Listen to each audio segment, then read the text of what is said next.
What's up, guys? Craig here from Dragonstar. Today we're going to be playing a little bit of Frontier. We got Zach with us today. He's going to be piloting Grixis dragons against me playing green-black scales. So the first thing we're going to do is we're going to go over our deck lists. So to do that, we are magicians, so we have to summon our decks. So what I'm going to do is I'm going to snap my deck list into play for you guys. And there it is. Alright, so black-green scales, it's pretty straightforward. It became popular after we realized how ridiculous Winding Constrictor is a card. So the basis of the deck is going to be your 4 hardened scales here and your 4 Winding Constrictors. They're going to be your main engines. There's going to be some games you can win without them, but the more explosive, dominating games are when you're going to start off with hardened scales or Winding Constrictor. Or both. Yeah, or both. Those feel pretty great. So we're going to go for our creature base. From the smallest all the way across. We have endless ones as a 4 of. Some lists are running them, some are not. I like them because at any point along the curve, they could either be nutty with hardened scales and Winding Constrictors and multiples and stuff like that. And they just get huge. So against some decks that run like Siege Round and Offensa, you just get a chance to actually have a pretty decent blocker. If they have removal, they have it. But if not, it's a very good late game. If you draw it, if you're flooding, it's still good. I've really enjoyed it in my playtesting. Alright, so moving on from that, I have built a Elvish Mystic base. So instead of playing, X amount of lands, we've shaved on lands and we're now playing 4 Elvish Mystic. Alright.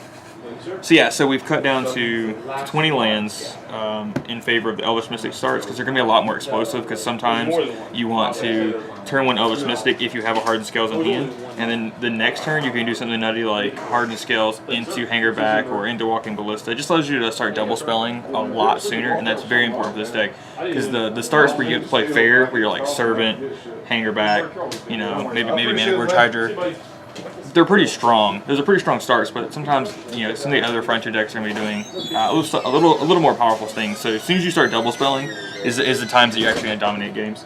So from Elvish Mystic we have Servant and Scale. This was a card I wasn't sure.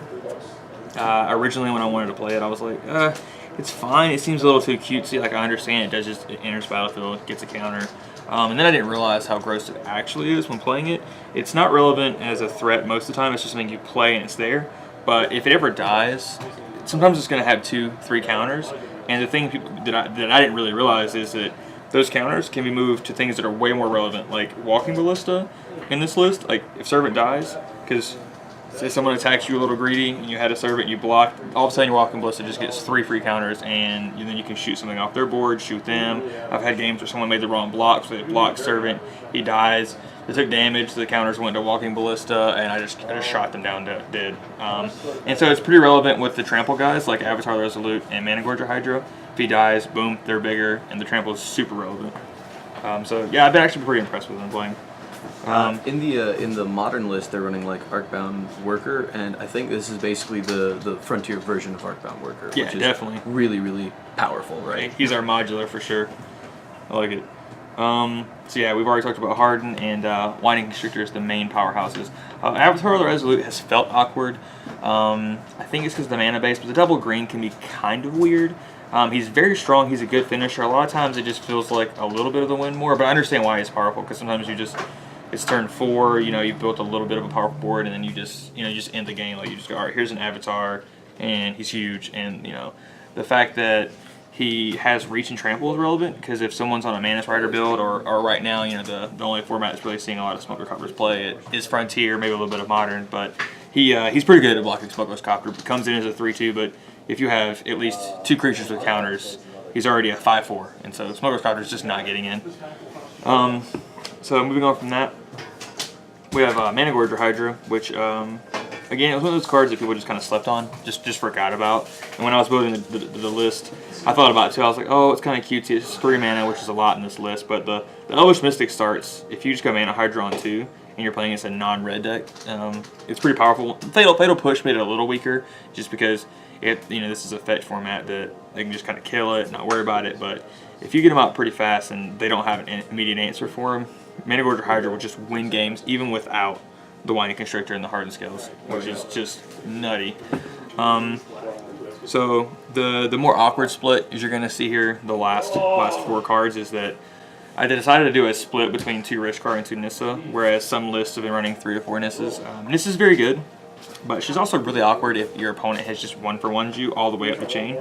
So you started off with Elvis Mystic, and they Fiery Impulse you, and you go, okay, that's fine. And then you go Hangerback Walker or Constrictor, and they go, all right, Harness Lightning. And then you go, okay, turn 3, if you have your third land, which sometimes it's not even going to happen. Sometimes it just will get stranded in your hand, especially with 20 lands, which is awkward.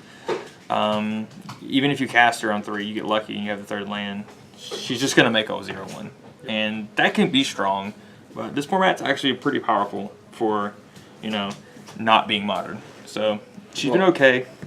Yeah, I mean the 0-1s just they die to any removal and all the sweepers in the format. She has to tick down what 3 times to get them out of Radiant Flames range. Yeah. So she's been good, don't get me wrong. She's one of those things that where when I'm winning, if she resolves on a board, it's game over then. Like, she's the thing that actually pushes me over the top. And that's why I'm still playing her. She's still very strong. I'm not sure if 2 or 3 is right, but Rishkar if any of you guys who've watched any of the Opens, any of the GPs, has overperformed. Like, if you just go Winding Constrictor into Rishkar, even in this format, it is just back-breaking. Because you're already playing Elvis Mystic, that's why I'm not playing 4 Rishkars. But it's the fact that it turns all of your creatures into excess mana, as we mentioned before. That like once you start double spelling and then you start triple spelling because of Rishkar, I mean it's just game. Like your opponent cannot keep up what you're going to do, and it's going to be over with.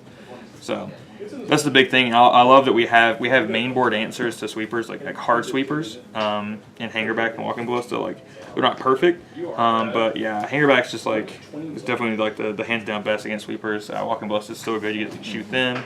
And that's why Nyssa's in here too. She lets you rebuild your board state, but it's a little slow for this format.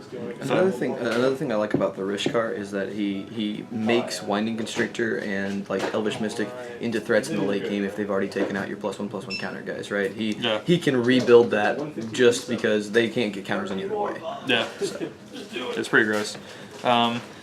So that's the main board. I'll just briefly show you the mana base so you get an idea of what we got going on. So let's go ahead and switch this out. There it is. All right, so this mana base has been pretty good. I'm still not sure about my Bloodstained Mire numbers, so we'll just run over what we've got. We've got 3 Blooming Marshes, which is a fast land. Our fetch land breakdown is going to be 4 Wooded Foothills, 4 Bloodstained Mires, and 1 Windswept Heaths. And our fetchables are a Cinderglade, a Smoldering Marsh, and then our basics are going to be 4 forests, 2 swamps. Black is our least important color. Main board, it's only going to be casting Winding Constrictor, which is important, which is why there is so much black. But other than that, like there's a lot of sideboard black cards, so that's also one of the mana bases, a little skewed heavier black than it should be. But me, personally, with my playtesting so far, I've been a little disappointed with the fetches. Because it makes me mulligan a lot. But before we talk about why that's been so bad, so we're going to mention for some of you who don't know why, if you didn't play during this time with the Battle for Zendikar lands and the fetches, is that you play off-color lands like Wooded Foothills and Bloodstained Mire because they both have red, and then you play your duels that have red in them, so you can off-fetch. Like if you have Wooded Foothills, but you really need a black source. You can use it to get your Smoldering Marsh and vice versa with Bloodstained. If you have a Bloodstained Mire in your hand and you need to get your green source, you can fetch your Cinderglade. So it's important. That downside is I've had a lot of games where, with 20 lands, you typically are going to have 1, maybe 2 land hands a lot and have an Elvish Mystic. And I've had a lot of 1 land hands where it's been Bloodstained Mire. I'm not Frank Karsten, so I don't know the numbers, what the chances of that happening are. But I've noticed that there's been far too often where I've had a Bloodstained Mire in hand. And I don't need the black mana. I need a forest so I can cast my Elvish Mystic, and I don't have it. So I may end up changing. We'll see after our games today. I may change the Bloodstained Mire at least 1 for another Windswept Heath. Kind of move back a little more green. Not entirely sure yet, but that's probably something we're going to talk about when we start playing. So our next list is going to be Zach's list. He's playing Grixis Dragons, which is pretty sweet. If any of you guys ever played during that format, like dragons are like. Most Magic players just love dragons anyway, so... I mean, dragons are cool, and you get some spells with the Dragons Matters that are just so powerful. They are. And it makes for a lot of really powerful things that you can do. So, I mean, I get to play Counterspell. He does. He gets to play Counterspell in this format, so let's go and get his list up here. So. All right. There it is. So here we're going to go into this Dragons deck. We've got 4 Fatal Push to start it off, which, of course, is super important, right? It kills almost everything in the format. It's just a fantastic card. It does so much, and I'm running 8 fetches, so it really turns on the revolt mechanic all the time. I always have it available and ready, so that's super useful. 4 Draconic Roars because Lightning Strike just isn't good enough, right? So Lightning Strike is what's used in a lot of decks, but in this, I can run Draconic Roar, do the same thing as Lightning Strike, and get to deal that 3 damage on top of that to their face, which is also fantastic. We've got 4 Silumgar Scorn, which is Counterspell in this deck, because I almost always have a dragon in hand. It's pretty rare that I don't, and being able to just turn 2 Counterspell is fantastic, right? Yeah. Throws them off completely, it slows down tempo, and even not revealing, I can still counter anything on curve, so it's still fantastic with that. I was going to say, the Force Spike is super relevant in this format. A lot of decks are tap-out decks. Like if you end up playing against the Abs Index or like playing against Rally and they tap out for the Rally, or even the Winding Constrictor deck, right? You're tapping out all the time. Yeah, so being able to Force Spike is still actually relevant, and then in the late game, say he's holding one of his Silumgars and he has Scorn in hand, like it's just actual counterspell. I mean, and I can also control a dragon, so if Silumgar's out on the field taking control of something, I can still counterspell, which is awesome. I've got 4 Anticipates just because you need some kind of card filtering in the early game. We'd really like it to be something like Serum Visions, but this format doesn't have that, right? Yeah. So you got to go with the best you've got, and Anticipate's definitely the best card filtering you've got in this format. We've got 2 Foul Tongue Invocations in the main. We really need that life gain. It's another removal spell. It deals with some of the more difficult threats, like any of the indestructible threats or hexproof, anything like that, as long as you've cleared the rest of the board and kept it pretty clean. Yeah. So it's really useful for that. It's also just that life gain is really relevant against a lot of decks and a lot of matchups. I was going to say, especially if you get matched up against the Ulamog ramp decks. Oh yeah. They may have some mana dorks, but as you see, he's going to have mass removal, but it's going to be really hard for him to deal with an Ulamog. Oh, so definitely. Being able to just actually Foul Tongue, it's going to be pretty relevant. Right, and then going on ahead from that, we've got the 2 Languish, 1 Crux of Fate. I'm running the 2 Languish over 3 Crux of Fate simply because I really need that early, that 1 turn earlier makes a huge difference in this format. So having the Languish is extremely important. Crux of Fate is still fantastic. It doesn't kill any of my stuff, or it kills almost nothing of my stuff, and it kills all of their stuff, which is awesome. But I definitely need that turn 4 play, so Languish is fantastic in that slot, and it does so much work stabilizing and getting the board back to where I need it to be so that I can actually, claw my way back into the game. Dig Through Time, of course, fantastic card draw, just amazing. The only format it's not banned in except Vintage, right? This is restricted. It's so good in this, and it's just incredibly useful. Running 8 fetches, and with all of the lower removal spells, you can see turning on the Delve is very easy. I can delve it as early as like turn 4 pretty quickly and just start going through the cards, so it's fantastic for that. And then we move on to the creatures, our finishers. We've got 4 Thunderbreak Regents, or well, we'll start with Jace. We've got 1 Jace. I'm testing him out right now. I have a lot of 2-drops, like I'm super 2-drop heavy. I have 12 2-drops right here. So I'm not sure if I really want the extra 2-drop. Jace's filtering so far has been good, but he also dies to Fiery Impulse, Wild Slash, all those things so frequently that I feel the Anticipate is much more reliable card filtering. So I'm testing him out and giving him a try. So far he's been underperforming, honestly. He definitely dies a lot. Yeah. Fatal Push and Fiery Impulse and Wild Slash just kill him every time he gets down. So that's okay. I'm going to see how he feels. I'll be testing him a little bit more today. Then we move on to Thunderbreak Regent. I've got 4 Thunderbreak Regents because Thunderbreak Regent is absolutely crazy. First of all, the 4/4 flying for 4 is fantastic. But his other ability, whenever they target a dragon, they take 3, means that all of my threats also are burn spells. So even if they don't actually deal damage to their face, unless they languish me, they're still taking some damage. Yeah. So I'm still whittling their life total down, I'm still getting them down, and Thunderbreaks stack on each other. So when I've got 3 Thunderbreaks out, they take 9 just to deal with 1, We had a game we played earlier this week. We were just for fun, and he had 2 Thunderbreaks out, and I had Walking Ballista. And it was a pretty large Walking Ballista, and I was like, I didn't think about it. I was like, shoot your Thunderbreak because I was trying to get damage through. And he was like, you sure? And I was like, he's like, because it's going to trigger twice, and you're going to take 6 damage for each one of these counters you're moving target this guy. Yeah. So it was pretty relevant. It's definitely nasty. And then moving on, we've got a split of both Silumgar and Kolaghan. So we've got 2 Kolaghan, the Storm's Fury, 1 Dragonlord Kolaghan. Dragonlord Kolaghan is the 6 mana 5/5 or 6 mana 6/5 flying haste and gives everyone else haste. His other ability is not super relevant, them having to pay 10 life. But he's good just because he gets some quick damage in. But honestly, I like Kolaghan the Storm's Fury better in most cases.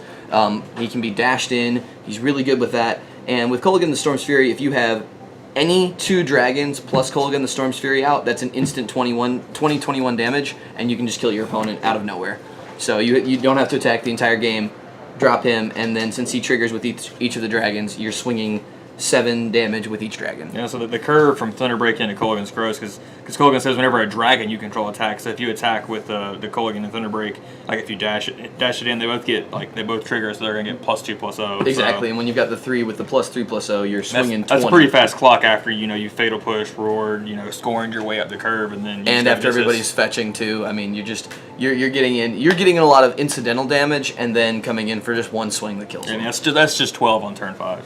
And then going up to the top of the curve, we've got 2 of the much harder threats to deal with. So Silumgar the Drifting Death is nearly impossible to deal with. A flying 3/7 hexproof is just terrifying. You cannot possibly kill it unless you have a sweeper. You have to have a sweeper for him. He's also super relevant at stabilizing the board, especially in like Atarka Red matchups. Because when he attacks, all the creatures get -1/-1, so that gets rid of all the Goblin tokens, that gets rid of all that kind of stuff, and that's super relevant. It actually gets rid of all the Thopter tokens in the matchup we're about to play, which is, again, very, very relevant. Super relevant because this is worded just like Kolaghan. It says whenever a dragon you control attacks, so if he attacks with another dragon, your creatures get -2/-2, and that's big enough to kill some other creatures. Right, and then as it stacks, it just gets worse and worse for you. And then we finish it off with Dragon Lord Silumgar, which just taking control of their biggest threat is always good. No, he's just really good about taking their big threats and getting or changing a threat to your win condition, which is fantastic. Taking planeswalkers, there's a very large amount of planeswalkers in this format that are actually playable because it's a little slower than modern. It's pretty fast, but it's a little slower.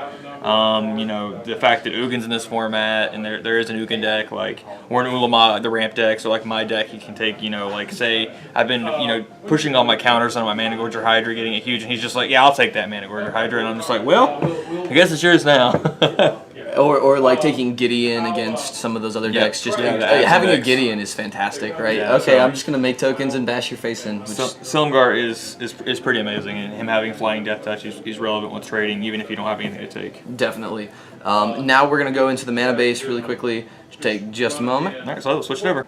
There it is. So.